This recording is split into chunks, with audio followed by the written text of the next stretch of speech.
बचपन में आपने बच्चे की नौटंकी देखी होगी, बड़े हो जाते हैं तो वैसे नौटंकीबाज इंसान देखते हैं। लेकिन ओसीडी डिप्रेशन के लिए आज एक सीक्रेट है इसी नौटंकी से। जो ओसीडी वाले विचार हैं वो नंबर 1 नौटंकीबाज वाले विचार हैं। डिप्रेशन में भी नौटंकी वाले विचार आते हैं। अब देखिए, अगर आपने ओसीडी और डिप्रेशन को समझना है तो सबसे पहले विचारों को समझना है कि आपके मन में विचार क्या आते हैं। तो उन विचारों की नौटंकी को आप ध्यान से देखिए कि आपके मन में विचार आएगा, मैंने ना उसे छुआ था दरवाजे को तो मेरा ना हाथ गंदा हो गया, अब मुझे धोना चाहिए।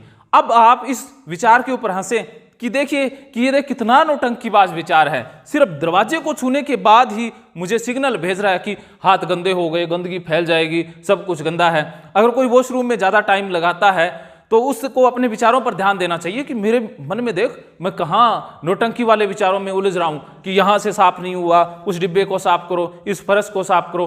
तो आप समझें कि ये नौटंकी वाले विचार हैं। कितने विचार हैं जो नौटंकीबाज हैं। अगर आप विचारों की इस नौटंकी को समझ जाते हैं तो ओसीडी भाग जाता है। डिप्रेशन में भी नौटंकी वाले विचार आते हैं कि उसने ना बहुत बुरा कर दिया, उसने ना इतने पैसे का नुकसान कर दिया, वो इंसान बड़ा कमीना है। तो ये समझ लीजिए कि ये नौटंकी पैदा कर रहे हैं विचार आपके मन के अंदर। और ऐसा आ सकता है ना डिप्रेशन में विचार कि मैं तो किसी काम का ही नहीं हूँ, मेरा तो कोई अस्तित्व ही नहीं है, कोई आत्मसम्मान है ही नहीं, मैं तो बहुत कमज़ोर हूँ, बहुत फेलियर हूँ, लोगों से कम हूँ। तो ये विचारों की नौटंकी है। ओसीडी के अंदर आपको कुछ करने पर मजबूर कर देती है और डिप्रेशन पे कुछ नए करने पर मजबूर कर देती है। अगर आप इन विचारों की नौटंकी को समझ जाते हैं, ओसीडी डिप्रेशन छू ही नहीं पाएगा।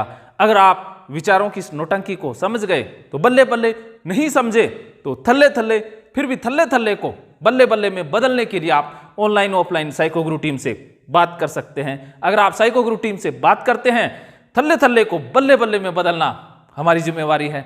आप राजेंद्र जोधपुरिया वेबसाइट पर रिटर्न में नौटंकी से संबंधित टिप्स पढ़ते हैं, इसके लिए मैं आपका आभारी हूं।